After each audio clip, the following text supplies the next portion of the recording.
आज हमारे पास है जियो कंपनी का F320B मॉडल।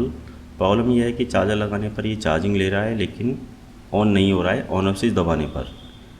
यहाँ पे आप देख सकते हैं चार्जर लगाने पर ये चार्जिंग ले रहा है, लेकिन जैसे ही हम ऑन ऑफ स्विच दबाएंगे तो ये ऑन नहीं होता है। कस के दबा लीजिए, कैसे भी दबा लीजिए, लेकिन ऑन नहीं हो रहा है। और बबल पैड वगैरह इसका सब ठीक है। तो इसमें थोड़ा सा एक अलग ही तरह का फॉल्ट था, इसलिए मैंने इसका वीडियो शूट किया और सभी स्टूडेंटों के लिए मैंने ये वीडियो अपलोड किया है। तो यहाँ पर आप देख सकते हैं बॉल पैड वगैरह सब क्लीन है, यहाँ पर कोई भी कार्बन वगैरह नहीं है।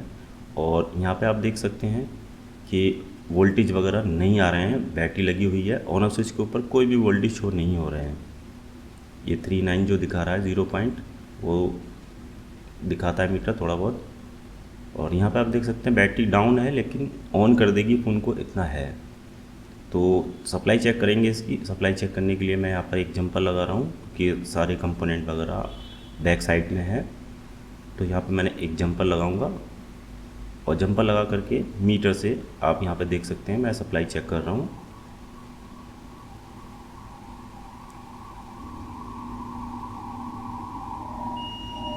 यहाँ देख सकते हैं आप, यहाँ पर ये सप्लाई आ रही है जो कि ऑन ऑफ स्विच की पॉजिटिव सप्लाई है। और इसके अलावा यहाँ पर एक रजिस्टर भी लगा हुआ है, उस रजिस्टर के ऊपर भी ये सप्लाई आ रही है।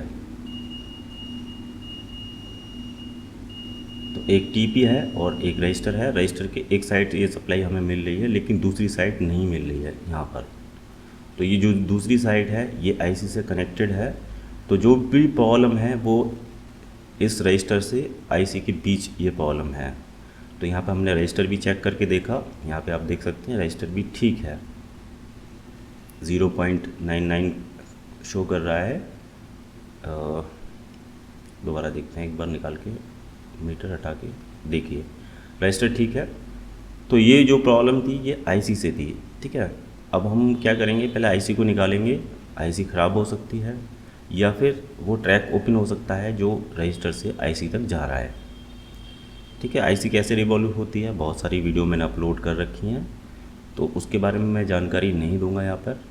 यहाँ पर मैं सीधा आईसी को निकाल ले रहा हूँ और निकाल करके हम यहाँ पर चेक करेंगे जीआर।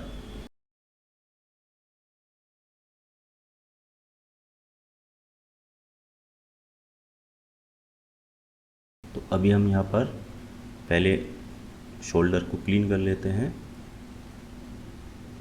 हीट मैंने यहाँ पर 300C कर रखी है और जो शोल्डर विक है वो CP2015 है, गुड विक कंपनी का।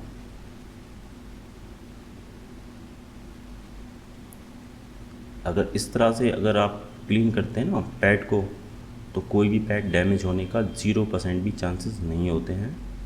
लेकिन कंपोनेंट आसपास के हिल जाते हैं अक्सर, इसके लिए बहुत प्रैक्टिस चाहिए। अभी हम क्लीन कर लेते हैं इसको। क्लीन करने के लिए ग्लू रिमूवर जो होता है ना लिक्विड, रिलायंस कंपनी का, किटी का, कोई भी ले सकते हैं। तो देखिए यहाँ पर जो जीआर है वो हम चेक कर रहे हैं, जीआर ओके है यहाँ पर। तो इसका मतलब यहाँ से जो ट्रैक वहाँ रजिस्टर पर जा रहा है वो ट्रैक ओपन है। तो इसके लिए हम क्या करेंगे, यहाँ पर एक जंपर लगाएंगे और रजिस्टर के ऊपर हम लगा देंगे इस ट्रैक को। तो ये सप्लाई मैंने सेमेस्टिक डायग्राम से देखी है।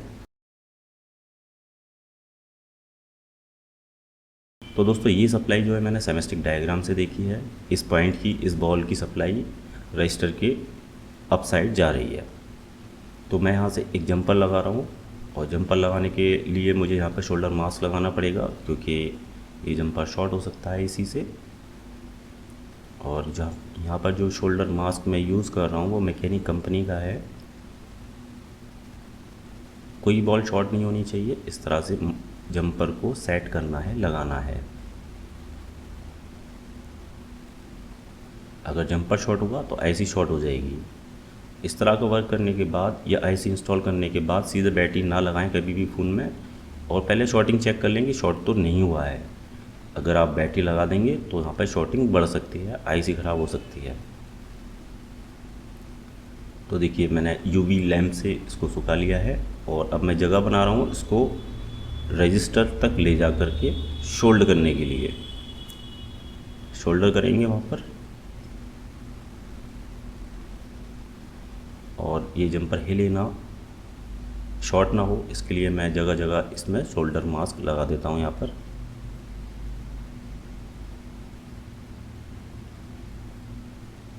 तो 2-3 जगह मैंने लगा दिया है ताकि ये हिले भी ना और किसी से शॉर्ट ना हो, टच ना हो। और ये वो रजिस्टर है जहाँ पर हमें ये कनेक्ट करना है। उससे पहले मैंने यहाँ पे बॉल्स क्लीन कर ली हैं, पैड क्लीन कर लिए हैं आईसी के। एक्स्ट्रा शोल्डर लग गया था यहाँ पर, ऊंचा नीचा नहीं होना चाहिए। ये देखिए जंपर लग गया है, किसी भी बॉल से टच नहीं है। अब रजिस्टर साइड जहाँ से ये सप्लाई कनेक्टेड है वहाँ पर हम ये जंपर लगा देंगे। इसकी सप्लाई हमें सेमेस्टिक डायग्राम में मिल गई। अगर नहीं मिलती तो हम दूसरे फ़ोन से ट्रैक कर सकते थे मीटर के थ्रू। दूसरा कोई फ़ोन लेकर के उसमें चेक कर सकते थे कि सप्लाई कहाँ से आ रही है। पुराने टाइम में इसी तरह से चेक किया जाता था। और अब फ़िलहाल सेमेस्टिक डायग्राम है लेकिन सभी फ़ोन का अवेलेबल नहीं होता है, तो उस कंडीशन में हमें दूसरा फ़ोन ही देखना पड़ता है। कभी कभी स्क्रैप मदरबोर्ड भी काम आ जाते हैं। तो यहाँ देखिए जंपर मैंने लगा लिया है रजिस्टर के ऊपर और अब हम आईसी को इंस्टॉल कर देंगे। आईसी मैंने रिवॉल्व कर ली है।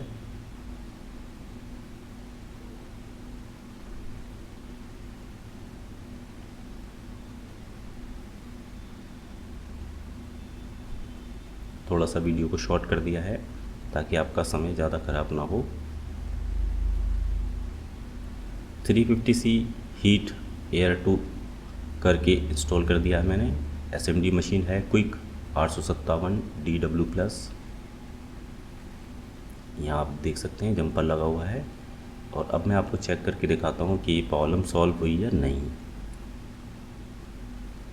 एक्चुअली ऐसे सेट कोई रिपेयर नहीं करता है आजकल, लेकिन ये एक अंकल आए हमारे पास और वो सफाई वगैरह का काम करते हैं और अक्सर मेरे पास आते रहते हैं। तो उनका मोबाइल था ये, मैंने कोई चार्ज नहीं लिया है। स्टूडेंट के लिए प्रैक्टिकल हो गया, मेरे लिए भी अच्छा सा प्रैक्टिकल हुआ, एक वीडियो भी बन गया, इतना ही काफ़ी है। तो यहाँ पे आप देख सकते हैं प्रॉब्लम सॉल्व हो चुकी है।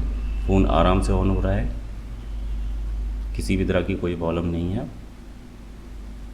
तो ये सप्लाई ओपन थी जो कि हमने जंपर लगा करके ठीक कर दी। वीडियो अच्छा लगा हो तो प्लीज़ लाइक कर दीजिएगा। यूट्यूब पर देख रहे हैं तो सब्सक्राइब कर लीजिएगा। फेसबुक पर देख रहे हैं तो फॉलो कर लीजिएगा। Thanks for watching.